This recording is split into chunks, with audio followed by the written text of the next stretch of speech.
નમસ્કાર મિત્રો, જય હિન્દ. લક્ષમ એકેડેમીની યુટ્યુબ ચેનલ પર ફરી એકવાર આપનું સૌનું સ્વાગત છે. મિત્રો, આપ સૌ જાણો છો કે હમણાં થોડા સમયથી ભલે ઇલેક્શન ચાલુ હોય તેમ છતાં પણ ગુજરાત હાઈકોર્ટ દ્વારા અલગ અલગ સ્ટેનોગ્રાફર વર્ગ 2, વર્ગ 3 એવી ઘણી બધી ભરતીની જાહેરાત કરવામાં આવેલ હતી. એમાં તાજેતરમાં જ કુલ 1338 જેટલી વધારાની જગ્યાઓની જાહેરાત કરવામાં આવી છે, જેમાં ડીવાયએસઓ નો પણ સમાવેશ થાય છે, એટલે કે ડેપ્યુટી સેક્શન ઓફિસર, અને એ પણ ગુજરાત હાઈકોર્ટમાં. મિત્રો, આપ સૌ જાણો છો કે કુલ 1338 જગ્યાની જે હમણાં નોટિફિકેશન આવેલી હતી એમાં એવું જાહેર કરવામાં આવ્યું હતું કે ટૂંક સમયમાં બધી જ જગ્યાઓ માટેની ડિટેલમાં નોટિફિકેશન બહાર પાડવામાં આવશે. તો એમાં આજે આપણે અત્યારે જોઈએ કે આ ડીવાયએસઓની 122 જગ્યા માટેની ડિટેલ નોટિફિકેશન આવી ગઈ છે, અને અત્યારે તમને સંપૂર્ણ માહિતી મળશે કે તમે કેવી રીતના ફોર્મ ભરી શકો છો, કોણ કોણ ફોર્મ ભરી શકે છે, એક્ઝામનો સિલેબસ શું હશે, બરાબર. અને આ છે એ હાઈકોર્ટ ડીવાયએસઓ છે કે જેમાં સ્ટાર્ટિંગમાં જ ફૂલ પગાર હોય છે. મિત્રો, જીપીએસસી દ્વારા જે નાયબ મામલતદાર અને ડીવાયએસઓ ની પરીક્ષા લેવામાં આવે છે એમાં 5 વર્ષ માટે ફિક્સ પગાર હોય છે, જ્યારે અહીંયા તો આની અંદર પહેલેથી જ તમારો ફૂલ પગાર છે. એટલે આ બહુ સારી એવી તમારા માટેની તક છે, અને તમે જો ગ્રેજ્યુએટ છો તો આપી શકો છો. આગળ આપણે જોઈએ કે કેવી રીતના ફોર્મ ભરશો અને જગ્યામાં ઉંમર મર્યાદા કઈ કેટેગરી વાઇઝ કેટલી છે અને બીજી બધી પરીક્ષા પદ્ધતિ વિશે અત્યારે આપણે માહિતી મેળવીએ.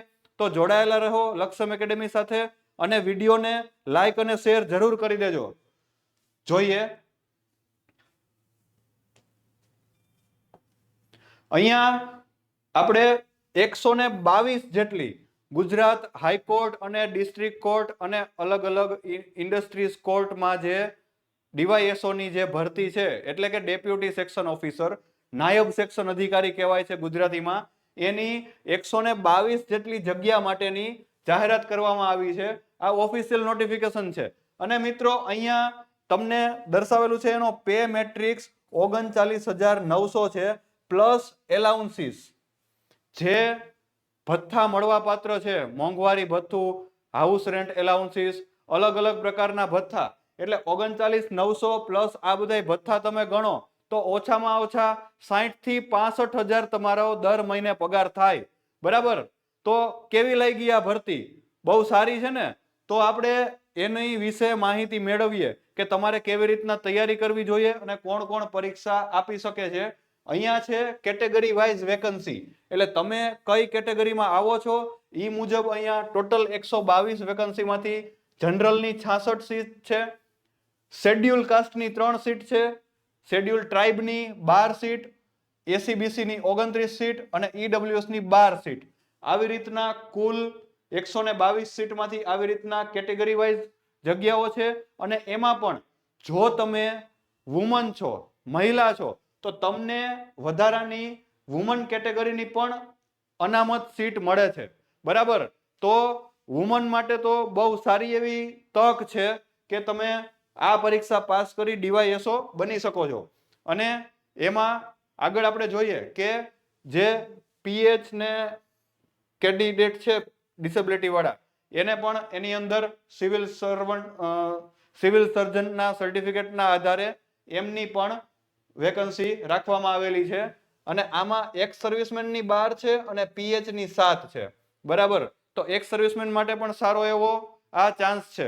આગળ જોઈએ, હવે એલિજિબિલિટી ક્રાઇટેરિયા, એટલે કે last date four સબમિટિંગ online application. Online અરજી કરવાની અંતિમ તારીખે તમારી પાસે આટલો ક્રાઇટેરિયા હોવો જોઈએ તો તમે આ ફોર્મ ભરી શકો છો. એમાં એજ્યુકેશનલ ક્વોલિફિકેશન, એટલે કે શૈક્ષણિક લાયકાત તમારી શું હોવી જોઈએ, તો એમાં છે ગ્રેજ્યુએટ ફ્રોમ રેકોગ્નાઇઝ્ડ યુનિવર્સિટી, એટલે કે ગુજરાત સરકાર, ભારત સરકારની સાથે સંલગ્ન માન્ય કોઈ પણ તમે યુનિવર્સિટીમાંથી સ્નાતકની પદવી ધરાવતા હોવા જોઈએ. એ પછી બીએ હોય, બીકોમ હોય, એન્જિનિયરિંગ હોય, ડોક્ટર ફિલ્ડ હોય, કોઈ પણ તમે સ્નાતક હોવા જોઈએ, બરાબર. અને પછી 10મા અથવા 12મામાં ઇંગ્લિશ સાથે એક વિષય સાથે પાસ કરેલું હોવું જોઈએ. આ એક ખાસ ધ્યાન રાખજો. તમારે ધોરણ 10માં અથવા ધોરણ 12માં એક વિષય તરીકે ઇંગ્લિશ સબ્જેક્ટ હોવો જોઈએ. જો ઇંગ્લિશ સબ્જેક્ટ સાથે તમે પાસ કરેલી છે તો તમે આ ફોર્મ માટે, આ ભરતી માટે એલિજિબલ ગણાશો. એટલે તમારા 10માં અથવા 12માં બેમાંથી કોઈ પણ એક ધોરણમાં તમારે અંગ્રેજી એક વિષય હોવો જોઈએ. બરાબર. અને ત્યાર પછી છે કે બેઝિક નોલેજ ઓફ કોમ્પ્યુટર. બરાબર, સ્ટેટ ગવર્મેન્ટ મુજબ. તો એ તો તમારે 10માં કે 12માં કોમ્પ્યુટર હોય અથવા તો CCC નો કોર્સ કર્યો હોય તો એ પણ તમારું બેઝિક કોમ્પ્યુટરનું ચાલી શકે છે. એટલે આ વાત થઈ એજ્યુકેશનલ ક્વોલિફિકેશન, શૈક્ષણિક લાયકાતની. તમે ફરીથી નોંધી લેજો કે કોઈ પણ યુનિવર્સિટીમાંથી તમે સ્નાતકની પદવી ધરાવતા હોવા જોઈએ અને તમારે 10માં અથવા 12માં ધોરણમાં અંગ્રેજી વિષય હોવો જોઈએ. બરાબર. આગળ જોઈએ હવે ઉંમર મર્યાદા. તો ઉંમર મર્યાદા 18 વર્ષથી લઈ અને 35 વર્ષની છે. બરાબર. એટલે કે જો કે આપણે સ્નાતક તો 18 વર્ષ પછી જ જનરલી 12મા ધોરણ પછી સ્નાતક કરો એટલે 20 વર્ષ થઈ જતા હોય. તેમ છતાં અહીંયા આપેલું છે કે 18 વર્ષ કરતા ઓછી ન હોવી જોઈએ અને 35 વર્ષ કરતા વધુ ન હોવી જોઈએ. બરાબર. અને આ જે મહત્તમ ઉંમર મર્યાદા છે 35 વર્ષની, એમાં જે કેટેગરી પ્રમાણે એમને છૂટછાટ મળવા પાત્ર છે અપર એજ લિમિટમાં. તો એ આપણે જોઈએ. અપર એજ લિમિટમાં કોને મળશે? તો કે જે લોકો જનરલમાં છે, અનરિઝર્વ છે, એને એજ રિલેક્સેશન મળશે નહીં, પણ જનરલ સિવાયની કેટેગરીને મળશે. પરંતુ જો તમે જનરલમાં છો અને તમે જો ડિસ્ટ્રિક્ટ કોર્ટ અથવા તો ગુજરાત હાઈકોર્ટની સબોર્ડિનેટ કોર્ટમાં તમે જો નોકરી કરો છો તો તમને 5 વર્ષનું મળશે. ભલે તમે જનરલ કેટેગરીમાં હોવ. તમે જો કોર્ટમાં પ્યુન હો, બેલીફ હો, ક્લાર્ક હો, કોઈ પણ હોય તો તમને 5 વર્ષ અથવા તો number of years for which service has been put in by him or her whichever. એટલે તમે જેટલા વર્ષથી કોર્ટમાં નોકરી કરો છો એટલા વર્ષની તમને છૂટ મળશે, બેમાંથી એક. બરાબર, જો તમે જનરલ હોવ તો. અને ત્યારબાદ SC, ST, OBC અને EWS એને 5 વર્ષની છૂટ મળે છે. પરંતુ એ કોણ? કે ગુજરાત ઓરિજિન ઓનલી. એટલે કે જે જન્મથી ગુજરાતમાં છે અને એમને જેને ગુજરાતનું ST, SC, OBC એનું રિઝર્વેશન સર્ટિફિકેટ મળેલું છે એ જ આમાં છૂટછાટ લઈ શકશે. બરાબર. ગુજરાત રાજ્ય સિવાયના બીજા રાજ્યનું કોઈનું પણ SC, ST કે કેટેગરીનું ચાલશે નહીં.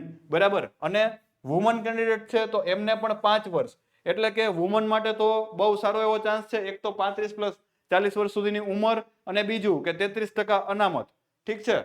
બીજું પછી ડિફરન્ટલી એબલ્ડ પર્સન્સ એટલે કે PH કહીએ, દિવ્યાંગ ઉમેદવારો, એમના માટે 10 વર્ષની છૂટ છે. દિવ્યાંગ ઉમેદવારો માટે 10 વર્ષ અને એક્સ સર્વિસમેન માટે એકચ્યુઅલ સર્વિસ રેન્ડર્ડ પ્લસ 3 યર્સ. એટલે કે જેટલી એમણે સર્વિસ આપી હોય પ્લસ વધારાના 3 વર્ષ. એટલે જે એક્સ આર્મી મેનને રિટાયર થઈ ગયા હોય એમાંથી પ્લસ 3 વર્ષનો સમયગાળો મળે છે. બરાબર. તો આ વાત થઈ ઉંમર મર્યાદાની. અને આમાં એક અહીંયા 3 નંબરમાં આપેલું છે કે 45 વર્ષથી વધવી ન જોઈએ. આ તમામ પ્રકારના ઉંમર મર્યાદામાં છૂટછાટ મળ્યા પછી 45 વર્ષથી વધુ ન હોવી જોઈએ. બરાબર. હવે આગળ જોઈએ રિઝર્વેશનમાં. અહીંયા એ જ કીધું છે કે અહીંયાથી જે બધે રિઝર્વેશન છે એ જે ગવર્મેન્ટની, સ્ટેટ ગવર્મેન્ટની જે પોલિસી છે એના ઉપરથી મળશે. હવે આપણે જોઈએ કે પરીક્ષા પદ્ધતિ કેવી રીતની રહેશે. બરાબર. એમાં પરીક્ષા પદ્ધતિમાં પહેલી રહેશે તમારી એલિમિનેશન ટેસ્ટ, કે જે હાઈકોર્ટમાં દરેકમાં, એ પટાવાળાની ભરતી હોય, ક્લાર્કની ભરતી હોય, બેલીફની ભરતી હોય, એની એક જ મેથડ છે કે સૌથી પહેલા એલિમિનેશન ટેસ્ટ. એલિમિનેશન ટેસ્ટ રહેશે ઓબ્જેક્ટિવ ટાઈપની અને એ પણ 100 માર્કની. એટલે તમારે એલિમિનેશન ટેસ્ટમાં અમુક માર્ક જનરલ વાળાને 100 માંથી 50 માર્ક લેવાના હોય છે અને બાકીના કેટેગરી વાળાને 45 માર્ક લેવાના હોય છે. જો તમે એટલા માર્ક લઈ આવો છો તો તમને આગળની ટેસ્ટ માટે તમને એલિજિબલ ગણવામાં આવે છે. એટલે એલિમિનેશન ટેસ્ટ થઈ ગઈ. અને પછી B નંબરની થઈ મેઇન્સ રિટન એક્ઝામ, કે જે 100 માર્કની છે. અને આ 100 માર્કની મેઇન રિટન એક્ઝામ જે છે એના ઉપરથી તમારું મેરિટ બનશે. બરાબર. હવે આગળ આપણે સિલેબસ જોઈએ. તો એલિમિનેશન ટેસ્ટ જે ઓબ્જેક્ટિવ ટાઈપની છે 100 માર્કની, એનો સિલેબસ અહીંયા આપેલો છે. એમાં કુલ 90 મિનિટ મળશે તમને, બરાબર. 100 પ્રશ્નો માટે 90 મિનિટ મળશે અને એમાં ઇંગ્લિશનું પ્રશ્ન જ ઇંગ્લિશ ભાષાનું જ ઇંગ્લિશમાં પેપર હશે, બાકીનું બધું ગુજરાતીમાં હશે. Language of the question paper shall be English, અને 20 ક્વેશ્ચન જે છે એ જ ગુજરાતીમાં હશે, બરાબર. એટલે અહીંયા એવું કીધું છે કે ગુજરાતી ભાષાના જે 20 પ્રશ્નો છે ને એ 20 પ્રશ્નો ગુજરાતીમાં રહેશે અને બાકીના બધાય પ્રશ્નો ઇંગ્લિશમાં રહેશે. ખાસ ધ્યાનમાં રાખજો કે પેપર ગુજરાતી ભાષા સિવાયનું બધાય પ્રશ્નો ઇંગ્લિશમાં હશે, એમાં ગુજરાતી નહીં હોય. ગુજરાતી ભાષાના પ્રશ્નો ગુજરાતીમાં હશે. અને અહીંયા સાચા પ્રશ્નમાં તમને 1 માર્ક મળશે અને ખોટા પ્રશ્નનો નેગેટિવ માર્કિંગ 0.33 થશે. ખાસ ધ્યાન રાખજો. આપણે જીપીએસસી માં પણ 0.33 થાય છે માઇનસ, અને અહીંયા પણ 0.33 થશે. અને આનો સમયગાળો છે કુલ 90 મિનિટનો. તમારે 90 મિનિટમાં 100 પ્રશ્નો અટેન્ડ કરવાના છે. અને એમાં આપણે સિલેબસ જોઈએ તો કે કરંટ અફેર છે. કરંટ અફેર એમાં ગુજરાત, ભારત અને વિશ્વ 3 આવી જાય. કારણ કે અહીંયા આપણને કીધેલું નથી કે કરંટ અફેરમાં ગુજરાત અને ભારતનું કે કેટલું કરવું એમ, પણ મહત્વનું બધું વિશ્વનું પણ લઈ લેવાનું. પછી અહીંયા એરિથમેટિક અને મેથેમેટિક્સ છે અને એનાલિટિકલ રીઝનિંગ છે, અને અહીંયા આ છે મેન્ટલ એબિલિટી. એટલે આ 3 પોઈન્ટ જે છે એ થઈ ગયા તમારા મેથ્સ અને રીઝનિંગના. મેથ્સ અને રીઝનિંગ, બરાબર. આ બધું એનાલિટિકલ રીઝનિંગ છે, એમાં આકૃતિ ને એ બધું આવી જાય. અને મેન્ટલ એબિલિટી છે તમારી તર્ક શક્તિ, એમાં શ્રેણી ને બધું અલગ અલગ બીજા રીઝનિંગના પ્રશ્નો આવી જાય. અને એરિથમેટિક અને મેથેમેટિક્સમાં ગાણિતિક વસ્તુ આવે, ગણિતના ચેપ્ટર્સ આવે, બરાબર. આટલું થઈ ગયું. પછી આવશે તમારું કોમ્પ્યુટર નોલેજ, કે જેમાં બેઝિક કોમ્પ્યુટરનું બેઝિક નોલેજ આવે, બરાબર. કોમ્પ્યુટર પછી ઇંગ્લિશ લેંગ્વેજ અને ગુજરાતી લેંગ્વેજ, જેમાં અંગ્રેજી ગ્રામર અને ગુજરાતી ગ્રામરના પ્રશ્નો પૂછવામાં આવશે.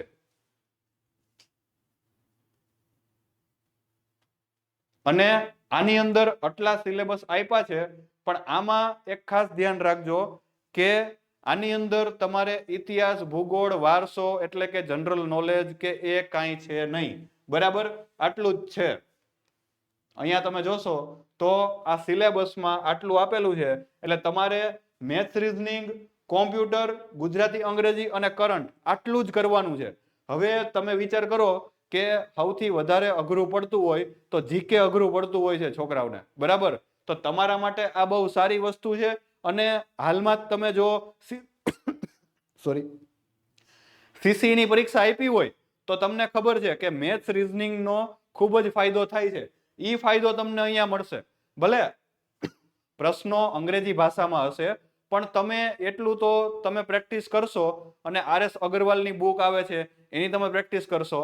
અને અહીંયાથી પણ આપણે એવું આયોજન કરશું કે તમને અંગ્રેજીમાં પ્રશ્નો અને એના જવાબની પ્રેક્ટિસ કરાવવામાં આવે, આપણે લક્ષ્યમ એકેડેમી તરફથી, બરાબર. તો એ મેથ્સ, રીઝનિંગ ખાસ કરવાનું છે. અને કોમ્પ્યુટરનું બેઝિક તો આપણે જે 10મા 12મા ધોરણ સુધીનું કોમ્પ્યુટર બેઝિક છે એ કરવાનું છે. અને ગુજરાતી, અંગ્રેજી ગ્રામર અને કરંટ અફેર તમારે આટલું જ કરવાનું છે.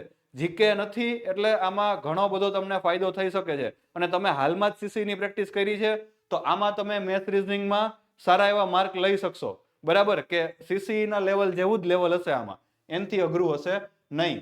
અને આગળ હવે જોઈએ આપણે કે આ એલિમિનેશન ટેસ્ટમાં જે રિઝર્વેશન કેન્ડિડેટ છે, રિઝર્વેશન વાળા, એમને 45 માર્ક લેવાના છે. અને જનરલ કેટેગરી વાળાને 50 માર્ક લેવાના છે. હમણાં જ મેં કીધું એમ 45 અને 50 આટલા માર્ક તમારે લાવવાના છે. આનથી વધારે ટીક નથી કરવાના, બરાબર. તમારે જો તમારી 50 લાવવાના હોય તો તમારે 55 થી 60 જ જે શ્યોર હોય એટલા જ ટીક કરવાના હોય. ટીક કરવા નથી જવાના. 90 મિનિટમાં તમારે એ પણ ટાઈમ મેનેજમેન્ટ કરવાનો છે, બરાબર. અને આના માર્ક્સ, એલિમિનેશન ટેસ્ટના માર્ક મેરિટમાં ગણવામાં આવશે નહીં, બરાબર. હવે મેઇન રિટન એક્ઝામ છે 100 માર્કની છે અને એમાં 3 કલાકનો સમય છે. આ મેઇન રિટન એક્ઝામમાં 2 પાર્ટ છે, પાર્ટ એ અને પાર્ટ બી. પાર્ટ એ માં જનરલ ઇંગ્લિશ છે અને પાર્ટ બી માં જનરલ નોલેજ છે. પાર્ટ એ જનરલ ઇંગ્લિશ એના 50 માર્ક અને પાર્ટ બી જનરલ નોલેજ એના પણ 50 માર્ક. જનરલ ઇંગ્લિશ એટલે એની અંદર તમારે થોડું ઘણું ગ્રામર પણ આવી જાય અને રિપોર્ટ રાઇટિંગ, એસે રાઇટિંગ, પછી પ્રચાર માધ્યમોને જે સમાચાર પત્રોમાં જે તમે પત્ર આપો એ એવી રીતના બધાય અલગ અલગ ટોપિક ઉપર તમને અહેવાલ લેખન છે એ બધુંય તમારે એમાં આવી જાય, બરાબર. એ ઇંગ્લિશ છે અને અહીંયા જનરલ નોલેજ આપેલું છે, બરાબર. તો એની અંદર તમારું ઇતિહાસ, ભૂગોળ, વારસો અને બંધારણ ને એનો સમાવેશ થાય છે. અને આ મેઇન રિટન એક્ઝામનું પેપર અંગ્રેજીમાં હશે, આ યાદ રાખજો. Answer to question in the main written examination shall be given in English language. એટલે તમારે અંગ્રેજીમાં જ જવાબ આપવાના છે, પણ ક્યાં? ટ્રાન્સલેશન સિવાયમાં, કે જ્યાં એમ પૂછ્યું હોય કે અંગ્રેજીમાંથી ગુજરાતીમાં ટ્રાન્સલેશન કરો, તો ત્યાં તમારે ગુજરાતીમાં તમે આપશો જવાબ, પરંતુ બાકીના બધા પ્રશ્નોમાં તમારે ખાસ ધ્યાન રાખવાનું છે જવાબ અંગ્રેજીમાં જ આપવાના છે, બરાબર. અને મેઇન રિટન એક્ઝામિનેશન અમદાવાદમાં અથવા તો બીજા કોઈ જિલ્લામાં કોર્ટ દ્વારા નક્કી કરવામાં આવશે ત્યાં લેવામાં આવશે, એ ત્યારે જણાવવામાં આવશે. અને 40% માર્ક લેવા પડશે મેઇન રિટન એક્ઝામમાં જો તમારે આગળના સ્ટેજમાં જવાનું હોય તો, બરાબર. અને અહીંયા હવે આવશે પ્રિપેરેશન ઓફ સિલેક્ટ લિસ્ટ, કે સિલેક્શન લિસ્ટ છે એ મેઇન રિટન એક્ઝામના ઉપર જ ગણવામાં આવશે તમારું, બરાબર. અને સિલેક્ટ લિસ્ટ છે એ 1 વર્ષ સુધી વેલિડ ગણાશે. એમાં જે પેલું શું હોય, વેઇટિંગ જે છે એ 1 વર્ષ અથવા તો 1 વર્ષ કરતા ઓછો જે નેક્સ્ટ ભરતી આવે એ પહેલા, એટલે 1 વર્ષ સુધી તમારું વેઇટિંગ પણ આમાં આવી જશે. એટલે તમારે જે મેઇન રિટન એક્ઝામમાં તમે 100 માંથી જેટલા માર્ક લ્યો છો એનું જ તમારે મેરિટ બનશે, બરાબર. આ વસ્તુ ખાસ ધ્યાનમાં રાખવાની છે. અને મિત્રો, આ તમામ માહિતી હતી. તમે જો ગ્રેજ્યુએટ છો તો તમે ફોર્મ ભરી શકો છો, અને આ જે કંઈ કીધું એ તમારે ધ્યાન રાખવાનું છે. અને લક્ષમ એકેડેમી તરફથી પણ તમને આ હાઈકોર્ટ ડીવાયએસઓ માટે પ્રશ્નો અને એનું સોલ્યુશન અને એ પણ કરવામાં આવશે, અને પીડીએફ પણ આપવામાં આવશે, એનું પણ આયોજન કરવામાં આવશે. હવે આ બધી વસ્તુ તમે લક્ષ્યમ જે એપ છે પ્લે સ્ટોર ઉપર લક્ષ્યમ લખશો, અથવા તો આ વિડીયોના ડિસ્ક્રિપ્શનમાં પણ એની લિંક આપેલી છે, તો એમાંથી તમારે લક્ષ્યમ લખી અને સર્ચ કરવાનું છે. આવી રીતનું આવશે લક્ષ્યમ એપ. એમાં અહીંયા ફ્રી મટીરિયલ્સ આવશે. અહીંયા લેફ્ટ સાઈડ જે 3 લાઈન આપેલી છે ત્યાં ક્લિક કરશો એટલે ફ્રી મટીરિયલ આવશે. ફ્રી મટીરિયલમાં તમને અહીંયા પીડીએફ અવેલેબલ થશે. અત્યારે એએમસી, આરએમસી અને પીએસઆઈ ની પીડીએફ અવેલેબલ છે. હવે પછીના સમયમાં આ હાઈકોર્ટ માટેની પણ ત્યાં અવેલેબલ કરવામાં આવશે. અને મિત્રો, આવા ને આવા વિડીયો માટે જોડાયેલા રહો લક્ષ્યમ એકેડેમી સાથે. હવે પછી આપણે ફરીવાર બીજા આવા વિડીયો સાથે મળીશું. અને ચેનલને લાઈક અને શેર કરી દેજો. અને જો સબસ્ક્રાઇબ ના કરી હોય તો પણ અત્યારે ફટાફટ સબસ્ક્રાઇબ કરી દેજો. આવીને આવી પરીક્ષાલક્ષી માહિતી મેળવવા માટે જોડાયેલા રહો લક્ષ્યમ એકેડેમી સાથે. Thank you. જય હિન્દ.